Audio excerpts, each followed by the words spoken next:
It used to be about like limiting screen time. Don't let your kids be on the phone all the time. Don't let your kids be on the computer all the time.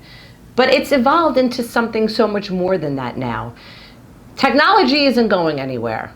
You can't take their phone away every time they do something. They need those phones. Let's be realistic. In their world, their homework is on those phones. Everything's on the phones. The book they need, the this they need, the that they need. They need the phone. For a week without the phone, I know, it makes your life more miserable than theirs. So sometimes that's not always an option.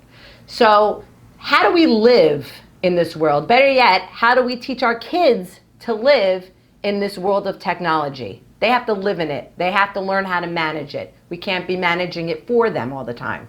You know, long gone are the days of wanting to put a GPS device on your child's car. Now they have a phone. That phone isn't going anywhere. That's the best way to track your kids. It's on their person all the time. They're never without it.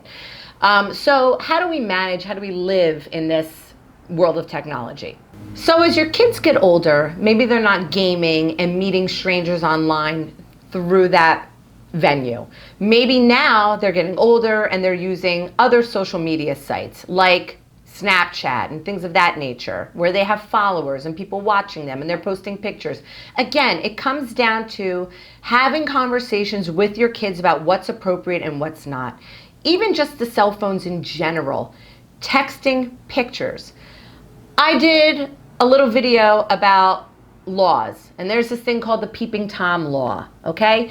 All these kids are violating it every which way they can, because some of these kids, as they get older, they're putting themselves in compromising positions, whether they're doing it by sending a suggestive picture to a boy or a girl that they like, or whether they're at a party and they've had too much to drink and someone else is taking a video of them where they're in a compromised position. If those things are disseminated, whether you're the disseminator or the receiver, you could be in trouble for having child pornography. It's a crazy world that we live in. So you want to have these conversations with your kids about what's appropriate and what's not. And it's never appropriate to send a suggestive photo to anybody. Nothing involving nudity, nothing involving private parts in any way, nothing even involving, heavy petting videos, anything like that. That sounds, I know it sounds strange, but this is what happened. Very recently, there was a case in New Jersey where, there was a girl who had too much to drink. She was at a party.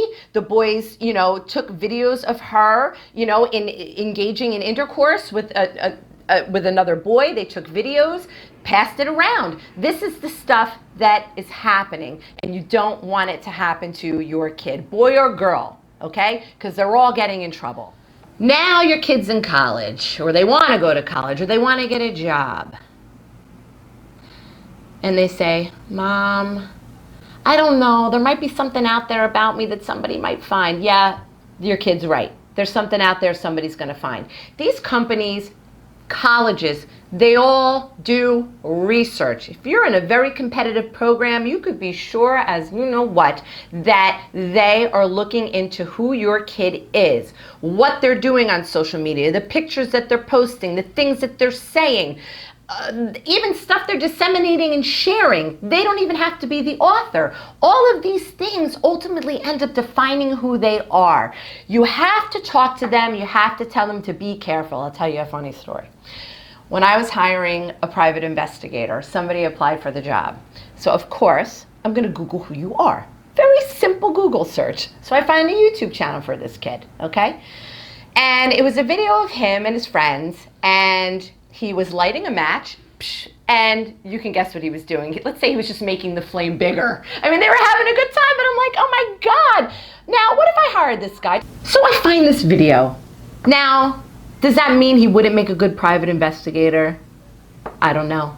He sounds like a lot of fun. I mean, but I'll tell you, God forbid if that video was out there and I did hire him and he needed to testify for me in court, I don't think I'd want the jury knowing about that, because you can be sure if we got damaging video for some attorney's client, they're going to bring that to the jury and say, what kind of person is this? So you have to consider these things. You really have to think about what you're doing. And if you really can't resist, you just can't resist being a goof online. You just can't. You have to post these pictures. You have to do these silly things. Make sure your stuff is private as private can be. Because if it's private, nobody's really going to see it. But the flip side is somebody else's account may not be private and they can share it. Here's what's important. Your kid doesn't have to be popular. Okay? They don't need to have 50 million followers on Instagram. That's a different discussion that you need to be having with your kid. Because they don't have, if you think for a second, you look at their Instagram and they have 3,000 friends, they don't. They don't have 3,000 friends. I'd say 2,900 of those people are people they've never met. They could be predators, they're strangers, they're from God knows where or who knows what, looking at your luscious daughter in a bathing suit. That's what those people are doing. It's not important. What's important is to allow your child to express themselves and have fun with the people that they know in the boundaries and the confines of what you know is safe. That's the best that we can do as parents. But the conversation starts at home, where it's not that important to share that information with the world. You want to share it with your friends. You want to keep what's private, because you just don't know whose hands are getting on those things. And by the way, there's like all these great new apps, like this face aging app and all this fun stuff that's all over the news these days. You know, there's a lot of problems with those. When you use products like that, whether you're a kid or an adult, you are giving access and permission to a developer, Russia, China, wherever, who you don't know, access to your personal information on your phone. Oh, isn't it funny? Look how I look without Botox.